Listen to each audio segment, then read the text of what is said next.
Okay, TBH Labs နေကြိုဆိုပါရစေဒီနေ့မှာတော့ Redmi တွေရဲ့မပြီးဆုံးနိုင်သော K30 series ကမှနောက်ဆုံးလို့ထင်ရတဲ့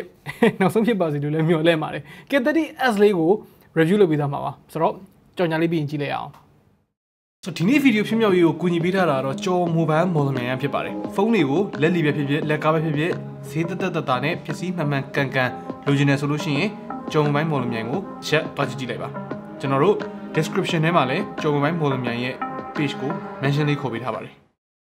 ဆိုတော့ဒီဖုန်းကိုကြတော့တလုံးနဲ့ review လုပ်တာထက်သူ့ရှေ့မှာထွက်ထားတဲ့ဈေးလက်တစ်သိန်းလောက်ပဲကွာတဲ့ K30 Ultra နဲ့နည်းနည်းရှင်ပြီးပြောရင်ပုံမြင်သာလိမ့်မယ်လို့ထင်တယ်တခုကြိုပြောချင်တာတကယ်တမ်းကတော့ K30s ဆိုတာက global version မှာ Mi 10T 5G ပဲဆိုတော့ K30 Ultra လိုမျိုး China ROM only မဟုတ်ဘဲနဲ့ global ROM ပြန်တင်လို့ရလိမ့်မယ်ဒါပေမဲ့ global ROM ပြန်တင်တဲ့အချိန်မှာ Google Play Certified မဖြစ်တဲ့ error လေးရှိရလို့ကျွန်တော်တို့လောလောဆယ်မှာ research အရာသိရတယ်ပေါ့နော်ဆိုင်မှာ global ပြောင်းခိုင်းရင်အဲ့ဒီ error ကိုသိပြီးတော့ဖြေရှင်းတတ်တဲ့ဆိုင်မျိုးတော့ဖြစ်ဖို့လိုလိမ့်မယ်ဆိုတော့ K30s ကို global version ပြောင်းလိုက်ပြီဆိုလို့ရှိရင်တော့ Mi 10T 5G ဟက်ချက်လောင်းဆိုဖြစ်သွားမှာပါဆိုတော့ဒီတစ်ချက်က K30s ကို K30 Ultra ထပ်ပို့ပြီးတော့ရွေးချယ်ခြင်းစီရာတစ်ခုဖြစ်ကောင်းဖြစ်နိုင်တယ်ဆိုတော့ကျန်တဲ့ဟာတွေမှာရောဘာတွေကွာမလဲ build quality ဘိုင်းမှာ K30s ကအရင်က K30 Ultra တို့ K30 Pro တို့နဲ့တော်တော်လေးတူတယ်ဆိုတော့အများကြီးတော့ပြောစရာမရှိဘူးသူ့ဈေးနဲ့သူ build quality ကအဆင်ပြေတယ်တခုပဲကျွန်တော်တို့စီမှာရောက်နေတဲ့အနက်ရောင် version ကတော့လက်ရာပိုးဆိုးပတ်ဆက်ထင်တယ်ဟောဒီမှာမြင်ရတဲ့အတိုင်းပဲဆိုတော့အနက်ရောင်ဝယ်မယ်ဆိုလို့ရှိရင် cover တက်ကင်တာတော့ပိုကောင်းတယ်ဖုန်းက216 gram ဆိုတော့အရင် K30 Ultra ထက်3 gram လောက်ပဲပိုလေးတယ်ဆိုတော့မပြောပါတော့ဘူးပေါ့နော်ဒါပေမဲ့ဘာရှိလဲဆို K30 Ultra က pop up နဲ့မှုလို့အဲ့လောက်လေးတာဘာကိစ္စ K30s က punch hole နဲ့ကို K30s ပိုလေးနားမလဲတော့အဲ့ဒါနဲ့နားမလဲတဲ့ခါကျတော့ထပ်ပြီးတော့လိုက်ရှာကြည့်တယ်ပေါ့နော်ပြဿနာကိုအဖြစ်ကတော့ battery ကြောင့်ပါ K30 Ultra မှာ 4500 mAh ပဲပါတယ် K30s မှာ 5000 mAh ဖြစ်သွားတယ်အဲ့ဒါကြောင့်လည်းအထူမှာ K30s က 0.2mm လောက်ပိုထူသွားတယ်ကင်မရာဘုံကလည်းအရှိပိုထွက်လာသလိုခံစားရတယ်ဒီဇိုင်းပိုင်းမှာခက်ဆင်ဆင်တူတယ်ဆိုပေမဲ့ကင်မရာထားတဲ့ပုံစံတော့ပြောင်းသွားတယ်အရင် K30 Ultra တို့ Pro တို့ကလို့မဟုတ်ဘဲနဲ့အဝိုင်းမဟုတ်ဘဲနဲ့ပေါ့နော်ဒေါင်းမန်စတူကင်ပုံဖြစ်သွားတယ် K30s ရဲ့ signature လို့ပြောလို့ရတဲ့အပေါ်ဆုံးက main camera ကိုအကြီးဖြစ်အောင်လုပ်ပေးထားတဲ့ပုံစံလည်း unique ဖြစ်တယ်ကြည့်လိုက်တာနဲ့ K30s ဒါမှမဟုတ် Mi 10T ဆိုတာအထင်ရှားတယ်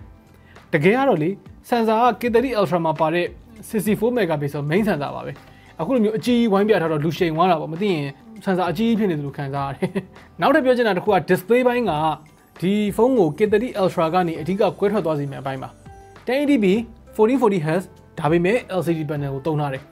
အမှန်တမ်းပြောရင်ဒီတစ်ချက်ကို K30s မှာတိတ်ပြီးတော့ဘဝင်မကြောက်ဘူး K30 Ultra မှာသုံးထားတဲ့ 120Hz AMOLED ကြီးကပိုမိုက်တယ် 144Hz ကိုတော့ 120Hz တက်ပိုကြိုက်တာပေါ့ဒါပေမဲ့ AMOLED နဲ့LCD နဲ့လဲရလောက်အောင်ကြတော့မဟုတ်ပြန်ဘူးကြည့်မလားဒါပေမဲ့လည်းသူ့ဈေးလေးနဲ့ကတော့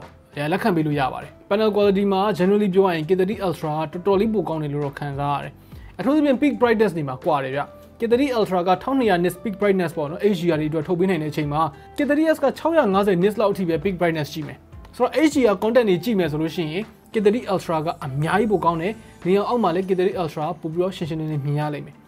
ဒါပေမဲ့ K30s ရဲ့ display က K30 Ultra နဲ့ရှင်လို့သာသိမကောင်းလို့ထင်ရတာတကယ်တမ်း LCD panel တစ်လုံးအနေနဲ့ LCD 144Hz တစ်လုံးအနေနဲ့ဆိုရင်တော်တော်လေးမိုက်တယ်ပြီးတော့ပုံမှန် HDR မဟုတ်တဲ့ content တွေပေါ့နော် normal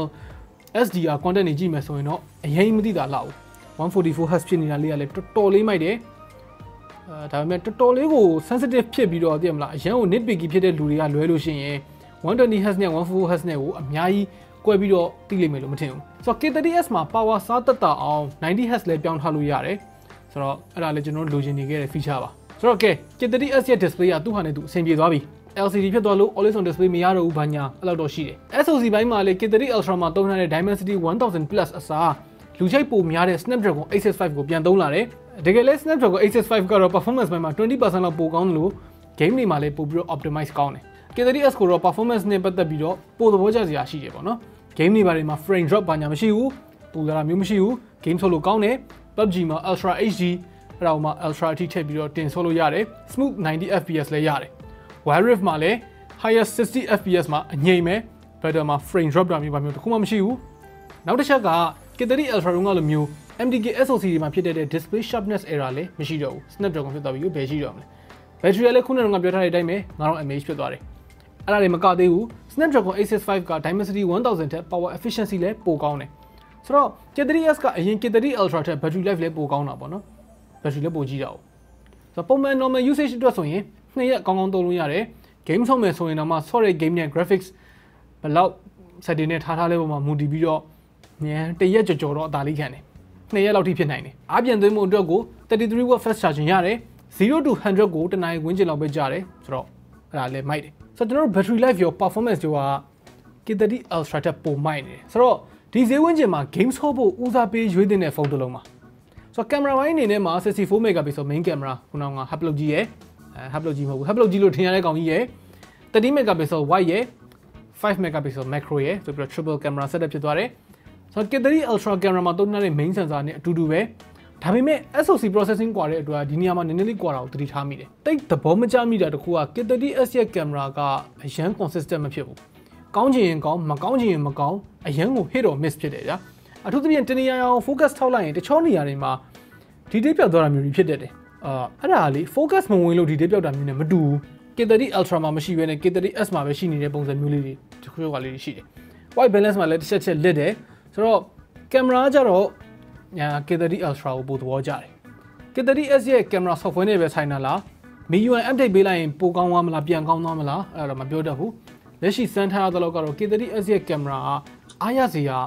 အရင်အားတက်ရစရာတော့မဟုတ်ဒါပေမဲ့သူစိမ့်မှာလက်ခံပေးလို့ရတယ်။ဒါဆိုတော့ camera အကြောင်းတွေအများကြီးမပြောတော့ဘူး။ဆိုတော့ test shot လေးတွေကိုပဲဒီမှာကြည့်လိုက်ပါနော်။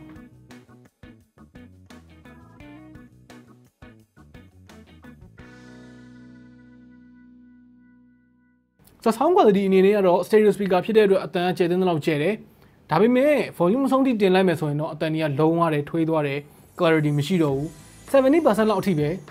နားထောင်လို့အဆင်ပြေလိမ့်မယ်။တချင်နားထောင်တာပဲဖြစ်ဖြစ်ဗီဒီယိုကြည့်တာပဲဖြစ်ဖြစ်ဒီ speaker ကလည်းပြောနေကြစကားပဲထပ်ပြောရမယ်သူ့ဈေးနဲ့ဆိုရင်တော့မဆိုးဘူး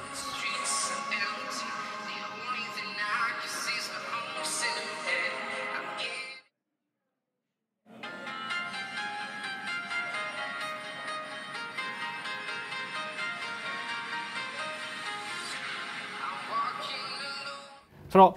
ခင်ဗျားကိုစိတ်ပြည့်စေမယ့်အချက်တော့မဟုတ်ဘူးပေါ့နော်အဆုံးသတ်အနေနဲ့ပြောရရင် K30s က MIUI နဲ့ယဉ်ကျေးပြီးသားသူတွေ